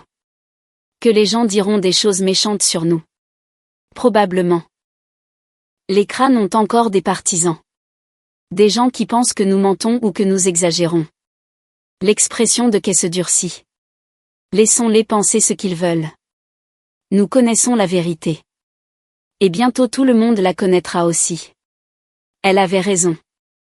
Le procès serait difficile, mais ils avaient la vérité et les preuves de leur côté. Et ils savaient les uns les autres. Les crânes avaient sous-estimé cela, la force d'un père qui ferait n'importe quoi pour protéger ses enfants, et le courage d'une fille qui refusait de laisser le mal gagner. Maintenant, ils allaient payer le prix de cette erreur. Le procès commença fin février, 8 semaines après le dîner de Noël qui avait tout changé. La couverture médiatique était intense. Court TV le diffusait en direct. Les journaux lui consacraient leur première page. Les médias sociaux explosaient d'opinion. Cameron avait assemblé une équipe redoutable. En plus de lui-même, il avait fait appel à 2 associés et à un consultant en jury. Ils avaient passé des semaines à se préparer, à organiser des procès simulés, à anticiper chaque argument que la défense pourrait avancer. L'équipe de la défense était tout aussi impressionnante. Bien qu'en prison, Doris et Sherry avaient engagé Darren Walker, un avocat de la défense légendaire connu pour faire acquitter de riches clients d'accusations impossibles. Il avait la cinquantaine, était charismatique et à la langue bien pendue. Vince et Louise avaient des avocats distincts. Les procureurs leur avaient proposé des accords, témoigner contre Doris et Sherry en échange de charges réduites. Tous 2 avaient refusé, loyaux jusqu'au bout. La sélection du jury dura 3 jours. Clifton voulait des parents, des gens qui seraient horrifiés à l'idée de faire du mal à un enfant. Darren voulait des sceptiques, des gens qui douteraient du témoignage d'un enfant et remettraient en question le récit du complot. Ils se retrouvèrent avec 12 jurés et 4 suppléants, un mélange d'origine et d'âge, supposément impartiaux. Le procès s'ouvrit avec la déclaration de Clifton. Il fut convaincant, exposant la chronologie des événements, les preuves, le complot. Il montra des photos de Damon à l'hôpital. Il décrivit comment Kay avait sauvé la vie de son frère. Ce n'est pas une affaire compliquée, dit Clifton au jury. Les accusés ont conspiré pour assassiner un enfant de 8 ans pour l'argent de l'assurance. Ils l'ont planifié. Ils l'ont exécuté. Ils auraient réussi sans la bravoure d'une jeune fille de 12 ans. Tout le reste n'est que du bruit. L'ouverture de Darren Walker fut différente. Il dépeignit la famille Brown comme instable, Corey comme paranoïaque, Kay comme une enfant perturbée cherchant l'attention. Doris Crane a fait une terrible erreur, admit Darren. Elle est humaine. Elle a oublié l'allergie de son petit-fils dans le chaos de la préparation du dîner de Noël. Quand elle a réalisé ce qui s'était passé, elle a été horrifiée, tout comme toute la famille. Ils se sont figés de choc, incapables de traiter ce qui se passait. C'est la nature humaine, pas un complot. Il suggéra que tout le complot de meurtre était une fabrication. Que Corey avait coaché Kay pour mentir, que les preuves avaient été fabriquées ou mal interprétées. L'accusation veut vous faire croire qu'une grand-mère, une femme qui n'a jamais eu de démêlé avec la justice, qui a donné des millions à des œuvres de charité, qui a été un pilier de sa communauté pendant des décennies, a soudainement décidé d'assassiner son propre petit-fils. Est-ce que cela a du sens? Ou est-il plus probable qu'un père paranoïaque ait vu de la malveillance là où il n'y avait que tragédie? C'était efficace. Corey vit certains jurés hocher la tête. La première semaine du procès se concentra sur l'établissement des faits du dîner de Noël. L'accusation appela le médecin qui avait traité Damon, qui témoigna de la gravité de la réaction. Ils appelèrent des voisins qui avaient entendu l'agitation. Ils présentèrent les dossiers de l'hôpital. Puis vint le témoignage émotionnel. Corey prit la parole, décrivant ce qu'il avait vu et ressenti cette nuit-là. Chérie lui tenant le bras, la famille regardant, la terreur de voir son fils suffoquer. Le contre-interrogatoire de Darren fut brutal. Monsieur Brown, vous avez décrit votre femme comme vous retenant physiquement. Pouvez-vous montrer au jury ces bleus que vous prétendez qu'elle a laissés? Ils ont guéri. Ça fait 2 mois. Donc, vous n'avez aucune preuve physique de cette contrainte? Non, mais... Et vous affirmez que Madame Crane a dit, laisse-le s'étouffer et mourir. Ces mots exacts? Oui. Dans une pièce avec 20 personnes, qui toutes nient avoir entendu une telle déclaration. Ils mentent pour se protéger. Ou vous mentez pour les attaquer. Darren laissa cela en suspens. Monsieur Brown, n'est-il pas vrai que vous avez toujours eu du ressentiment envers la famille de votre femme? Que vous vous sentiez inférieur à eux financièrement? Non. N'est-il pas vrai que vous avez essayé d'isoler votre femme de sa famille? Que vous lui avez interdit d'assister à des événements familiaux sans vous? Je ne lui ai jamais rien interdit. Mais vous avez rendu les choses difficiles. Vous avez critiqué ses parents. Vous avez refusé de laisser vos enfants passer du temps avec leurs grands-parents sans surveillance. Parce que je les protégeais. De quoi? D'une grand-mère aimante qui a fait une erreur avec des biscuits? Cameron objecta. Argumentatif. Retenu, dit la juge George. Mais le mal était fait. Darren avait semé le doute. Peut-être que Corey n'était qu'un mari contrôlant transformant une tragédie en complot. Le tournant arriva quand Kay témoigna. Elle prit la parole dans une simple robe bleue, paraissant incroyablement jeune. Clifton la traita avec douceur, la guidant à travers ce qu'elle avait observé et fait. Kay décrivit comment elle avait suivi sa mère, placé l'enregistreur, documenté la liaison. Elle expliqua pourquoi elle avait été méfiante et comment elle avait rassemblé des preuves. Je savais que quelque chose n'allait pas, dit-elle clairement. Les adultes n'arrêtaient pas de dire que j'étais paranoïaque, mais j'ai fait confiance à mon instinct. Et j'avais raison. Votre père savait-il que vous rassembliez ces preuves? Non, je l'ai fait seule. Pourquoi? Parce que j'aime ma famille. La vraie, papa et Damon. Je devais les protéger. C'était un témoignage puissant. Mais ensuite vint le contre-interrogatoire de Darren Walker. Il commença doucement, presque amicalement. Kay, tu aimes beaucoup ton père, n'est-ce pas? Oui. Tu ferais n'importe quoi pour le protéger? Oui. Même mentir? Les yeux de Kay brillèrent. Je ne mens pas, mais tu mentirais si tu pensais que ça protégerait ton père, n'est-ce pas? Si tu pensais qu'il avait des ennuis. Je n'ai pas besoin de mentir. Je dis la vérité. Parlons de cet enregistreur que tu as placé. Où l'as-tu eu?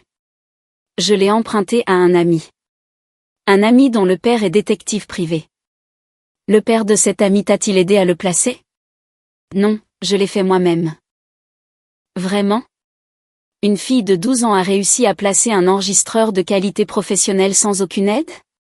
C'est assez impressionnant. Je suis douée en technologie. Ou quelqu'un t'a aidé. Quelqu'un qui voulait rassembler des preuves contre la famille Crane. Quelqu'un comme ton père. Mon père ne savait pas, c'est ce que tu prétends. Mais n'est-ce pas pratique que tu aies juste placé cet appareil juste avant le dîner de Noël? Que tu étais exactement au bon endroit au bon moment pour sauver ton frère? Les poings de Kay se serrèrent. Je l'ai sauvé parce que quelqu'un devait le faire. Parce que vous tous alliez le laisser mourir. Nous tous. Je n'étais pas là, Kay. Mais ta grand-mère y était. Ta mère y était. Ta tante et ton oncle. Une pièce entière de gens. Et tu dis qu'ils ont tous conspiré pour assassiner un enfant?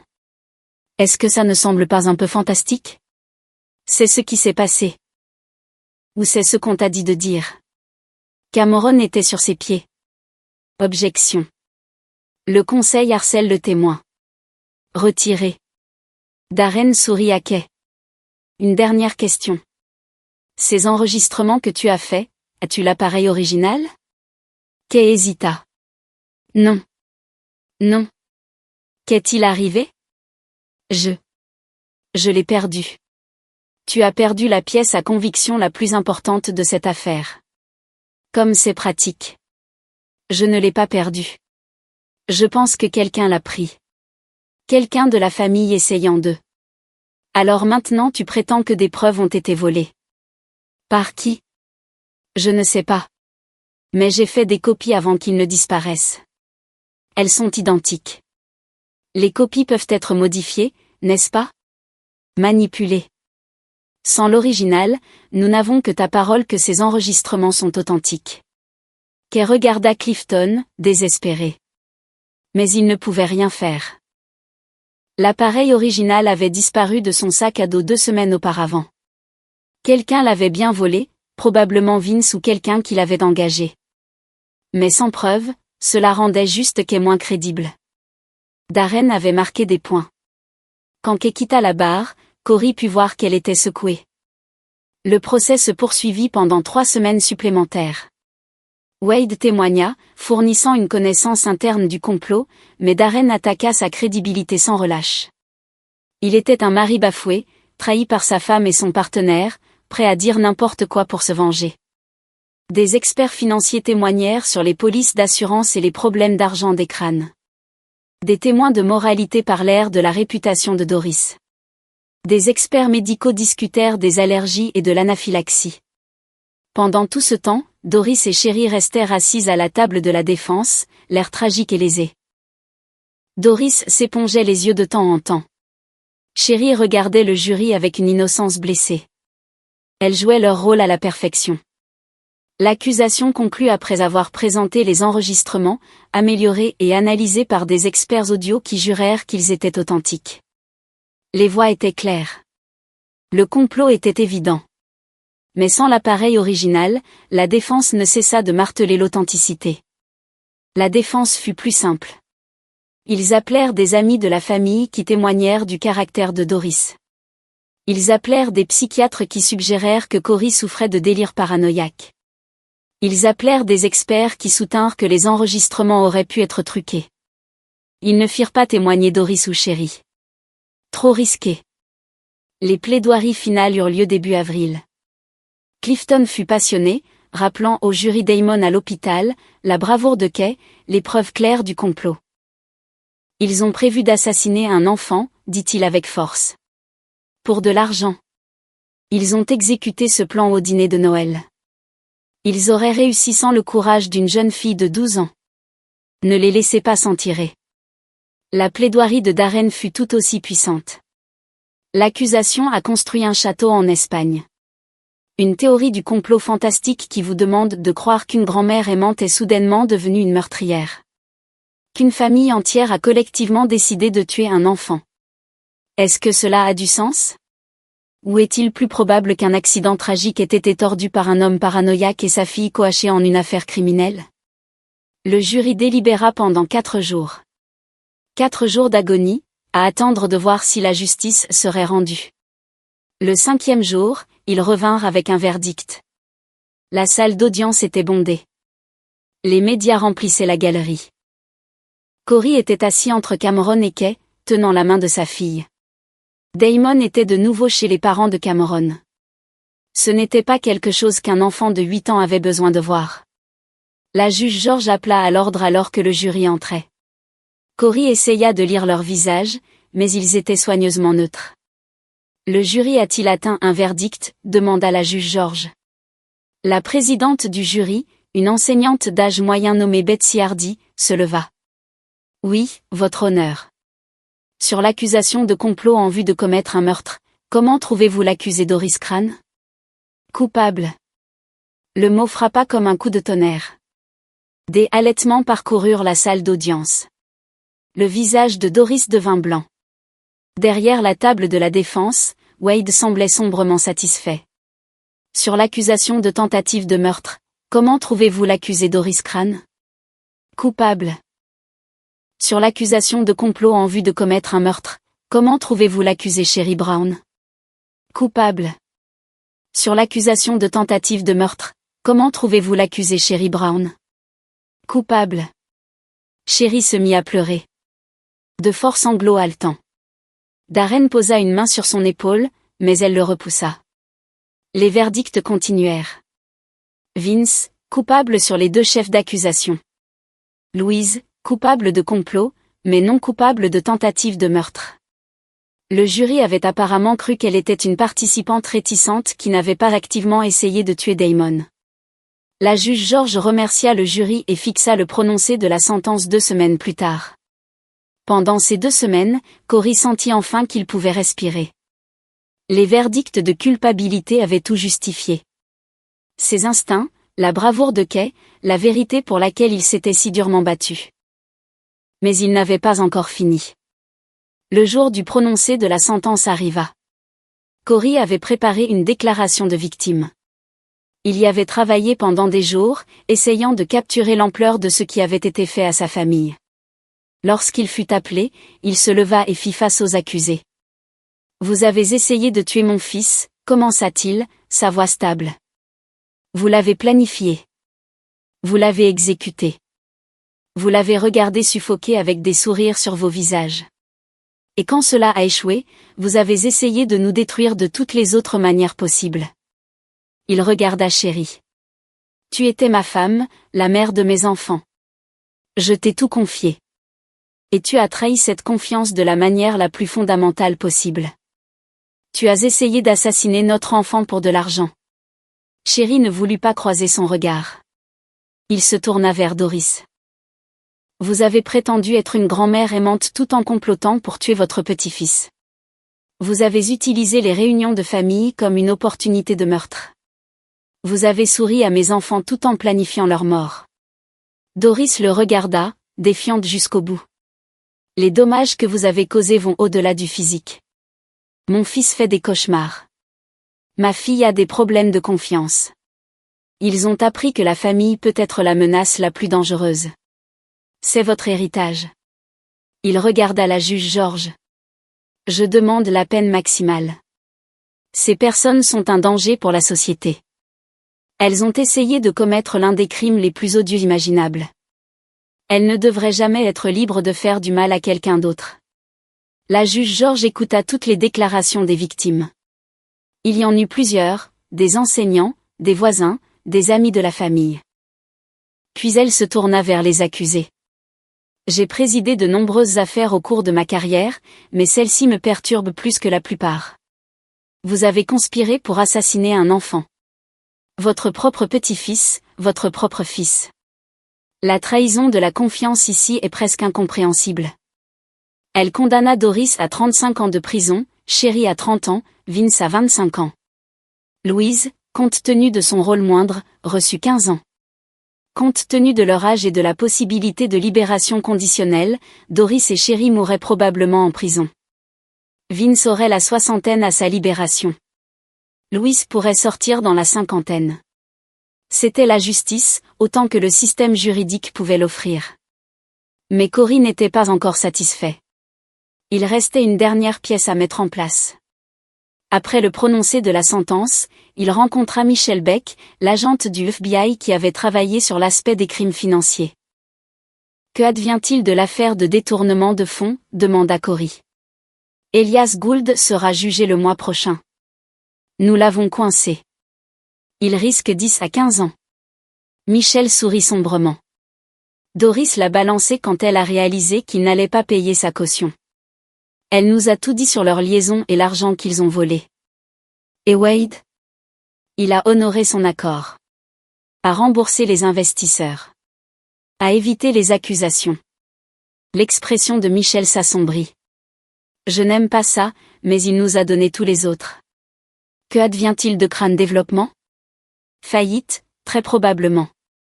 Wade essaie de sauver quelque chose, mais sans le fonds en fiducie de Doris et avec tous les frais de justice, il est fini.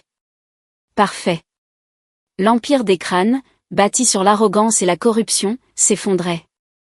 Au cours des mois suivants, Corey regarda les dernières pièces tomber. Crane Développement déposa le bilan. Les propriétés furent vendues aux enchères. Wade déménagea dans un modeste appartement dans un quartier moins à la mode. Les amis de la haute société qui avaient témoigné pour Doris prirent discrètement leur distance. Les country clubs révoquèrent les adhésions. Les conseils d'administration des œuvres de charité retirèrent le nom des crânes des bâtiments. La mort sociale fut presque plus dévastatrice que les conséquences juridiques. Pendant ce temps, Corey reconstruisait sa vie. Lui et les enfants déménagèrent de l'hôtel pour retourner à la maison en grès brun, qui ressemblait maintenant à un foyer plutôt qu'à un compromis. Ils prirent un chien, un golden retriever nommé Justice, le choix de Damon qui aida à apaiser les cauchemars. Kay commença une thérapie. Corey aussi. Ils travaillèrent ensemble sur le traumatisme, réapprenant à faire confiance. Damon, résilient comme le sont les enfants, sembla se remettre plus vite. Il comprenait ce qui s'était passé en termes simples, de mauvaises personnes avaient essayé de lui faire du mal, mais sa sœur et son père l'avaient protégé. C'était suffisant.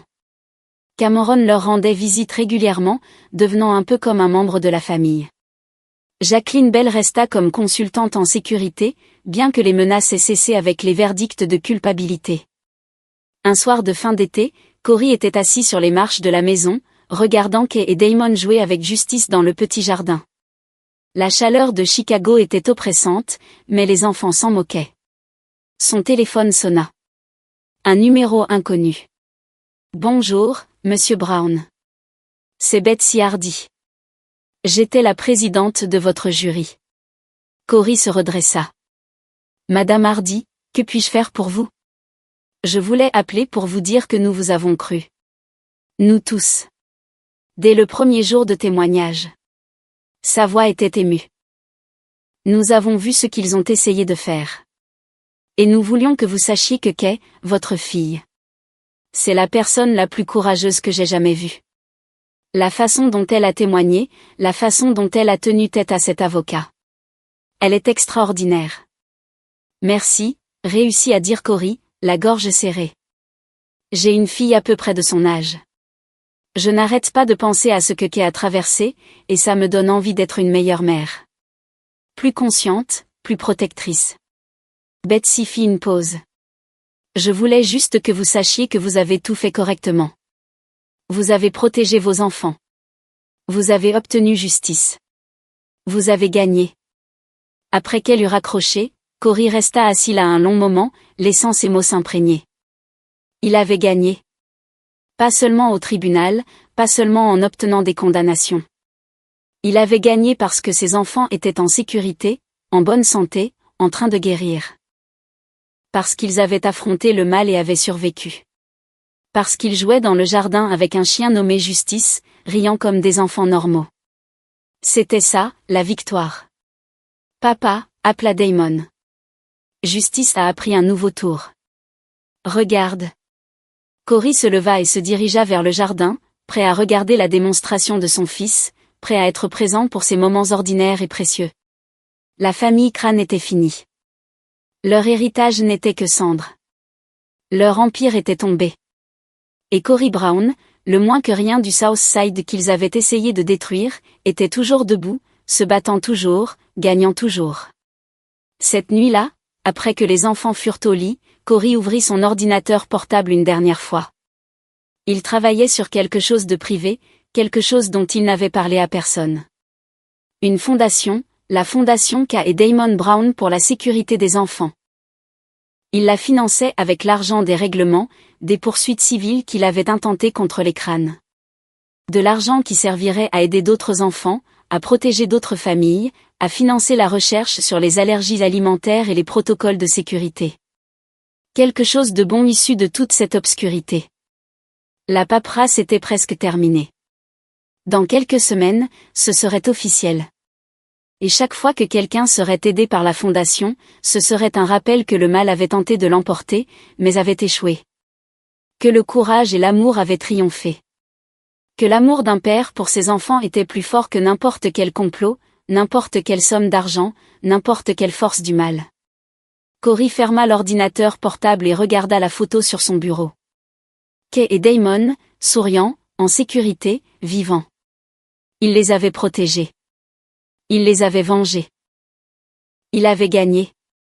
Et c'était suffisant. C'est ici que notre histoire se termine. Partagez vos pensées dans la section des commentaires. Merci pour votre temps. Si vous avez apprécié cette histoire, veuillez vous abonner à cette chaîne. Cliquez sur la vidéo que vous voyez à l'écran et je vous dis à la prochaine.